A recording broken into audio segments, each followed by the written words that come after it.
Hello tax payer. आज का topic है टीडीएस। टीडीएस आज सीखते हैं, फिर नेक्स्ट क्लास में टीसीएस के बताऊंगा। टीडीएस से क्या होता है, क्या है? इसका पूरा नाम आपको पता ही होगा, टैक्स डिडक्टेड एट सोर्स। अब देखिए, इसका दो पॉइंट ऑफ व्यू से देखते हैं। एक तो कोई टीडीएस काटता है, किसी के लिए काटता है, ठीक है, ये डिडक्टी है, डिडक्टर है, ये काटता है और काट के इनको पेमेंट करता है। तो देखते हैं एक एक करके। टीडीएस जो काटता है उसके लिए टीडीएस पेबल होता है, गवर्नमेंट को पे करता है, जो नेक्स्ट मंथ 7 तारीख को। तो इसके लिए देखिए दो तरीका बताऊंगा, दो ट्रीटमेंट है इसका एंट्री का।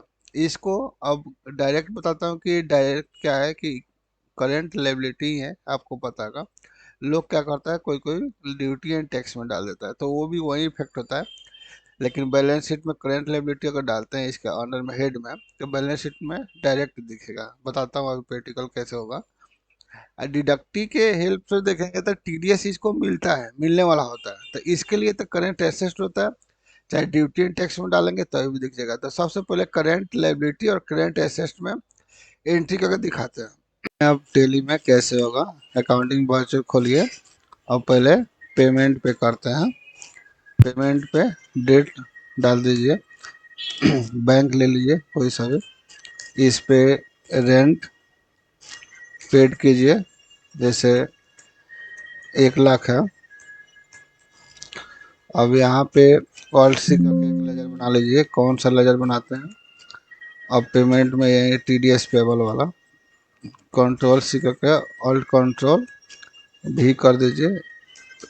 इसको इसको करंट लायबिलिटी में डालते हैं डायरेक्ट।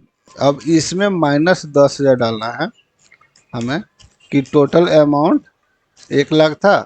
अब 10,000 माइनस करना है टीडीएस को, 90,000 हो गया। इंटर।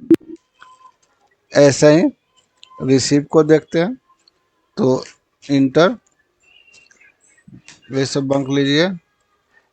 रेंट रिसीव में आ जाइए, एक इनडायरेक्ट इनकम में है, ठीक है।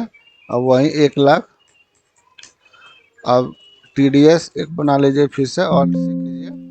अब हमें क्या करना है, टीडीएस रिसीवेबल को बना लीजिए, एक करेंट एसेट में डाल देंगे हम।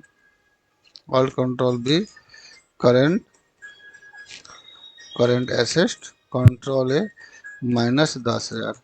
अब देखते हैं इसका इफेक्ट।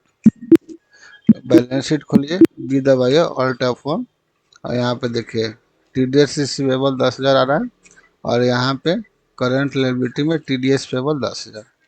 इसका इफेक्ट मिल गया। तो यही हमें देखना था, ठीक है। तो नेक्स्ट टॉपिक में, नेक्स्ट क्लास में हम लोग देखेंगे टीसीएस कितना परसेंट लगता है, कैसे करता है, ठीक है। तो कुछ लोग यही करता है कि कुछ लोग ड्यूटी एंड टैक्स में भी डाल देता है, तो बाय डिफॉल्ट तो वही करंट लायबिलिटी में जाके एडजस्ट हो जाती है। तो हमें ऐसा नहीं करना, डायरेक्ट डालो आप।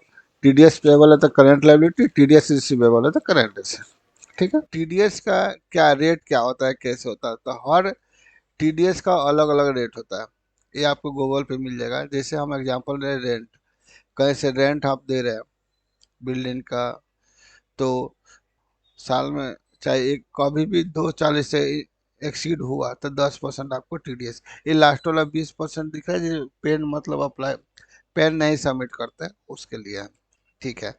तो चलिए एग्जांपल, इसमें सब कुछ है।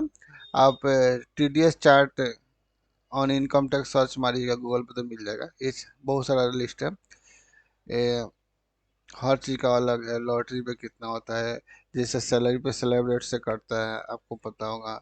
म्यूचुअल फंड का है, ब्रोकरेज का कितना होता है, 5%। अगर पैन कार्ड नहीं दिया, सबमिट नहीं किया, तो उसको 20%। सबका लिमिट भी होता है अलग अलग, तो आपको गूगल से मिल जाएगा।